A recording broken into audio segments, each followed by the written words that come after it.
আমি আসলে খুবই মর্মাহত যে এইভাবে ওরা যে প্ল্যানিং করে আমাকে মানে ভোট দিবে না, এটা আমি ভাবতে পারিনি আসলে। চলচ্চিত্র শিল্পী সমিতির নির্বাচনে টাকার কাছে বিক্রি হয়েছেন শিল্পীরা, এমনই অভিযোগ নির্বাচনে অংশ নেওয়া দুই প্রার্থী রোজিনা ও পলির।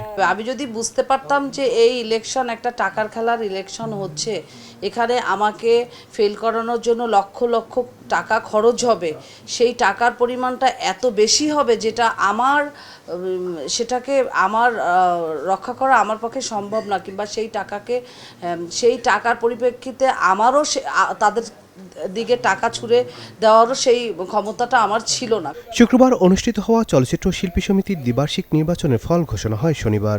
একদিনের মাথায় নির্বাচন নিয়ে কথা বলেন শিবাশানু জয় প্যানেল থেকে আন্তর্জাতিক বিষয়ক সম্পাদক পদে লড়া পলি। বলেন, টাকার খেলা চলেছে শিল্পীদের নির্বাচনে, পাশাপাশি নিজের প্যানেল থেকে হয়েছেন প্রতারণার শিকার। কার এত কালো টাকা যে আমাকে এত টাকার বিনিময়ে ফেল করানো হচ্ছে? যারা এই বিষয়গুলি জানে তারা বলেছে তোমার উপর যে পরিমাণ টাকা মারা হয়েছে, এত টাকা মারা হয়েছে, 3 লটে টাকা মারা হয়েছে, 284 জন শিল্পী কিনে ফেলা হয়েছে। টোটাল 480 জন শিল্পী ভোট দিয়েছে, তার মধ্যে 284 জন শিল্পী তারা কিনেছে।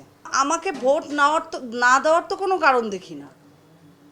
আর আমিও জানি না, তখনও জানি না যে টাকার খেলার চক্রে আমি পড়ে যাচ্ছি, আমি কিন্তু জানি না।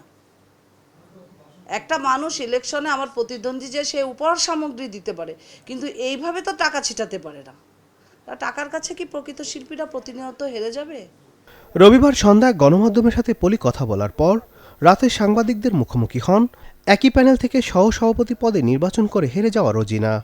রাগ, কষ্ট আর অভিমান নিয়ে কথা বলেন তিনি। বলেন, মৃত্যুর পর তার লাশ যেন এফডিসিতে না নেওয়া হয়। আস্তে আস্তে চলচ্চিত্রের অবস্থা তো দেখেন কি অবস্থা, মানুষগুলো বদলে গেছে, মানে সব কিছু মিলিয়ে আমি তখন ভাবলাম আসলে তো তাই, এখানে তো কোনো সম্মান নাই, ইজ্জত নাই। তা আমার পরিবারকে অনেক আগে থেকে বলেছি যে আমার মৃত্যুর পরে কখনোই কোনো সময় এফডিসিতে তোমরা নেবে না, কখনোই নেবে না। দুই প্রজন্মের এই দুই নায়িকার মতে তাদের ট্রাম্প কার্ড বানানো হয়েছিল। শনিবার প্রকাশিত নির্বাচনের ফল বৃহস্পতিবার রাতেই চূড়ান্ত হয়েছিল। আমাকে ট্রাম্প কার্ড বানিয়েছে ওরা, যে ঠিক আছে রোজিনা ম্যাডাম আছে, অমুক আছে, তমুক আছে, বুঝলেন, বানিয়ে তারা আগের দিনই কিন্তু ডিসিশন নিয়েছে, আমি যেটা শুনতে পেরেছি পরের দিন। আমি আজও জানি না কেন আমাকে ট্রাম্প কার্ড বানানো হয়েছে, আমার জোয়ার গুটি কেন বানানো হয়েছে, আর কেনই বা আমার উপরে এত টাকা ইনভেস্ট করা হয়েছে। এই জিনিসটাই আমি প্রশাসনের দৃষ্টি আকর্ষণ করছি। শিল্পীরাই যখন শিল্পীদের বিরুদ্ধে তুলছেন অর্থ নেয়ার অভিযোগ, তখন একদিকে যেমন প্রশ্ন উঠেছে নির্বাচন নিয়ে, তেমনি শিল্পীদের ভাবমূর্তি সহ সম্মান নিয়ে উঠেছে প্রশ্ন। নাদিম হাসান, চ্যানেল 24, ঢাকা।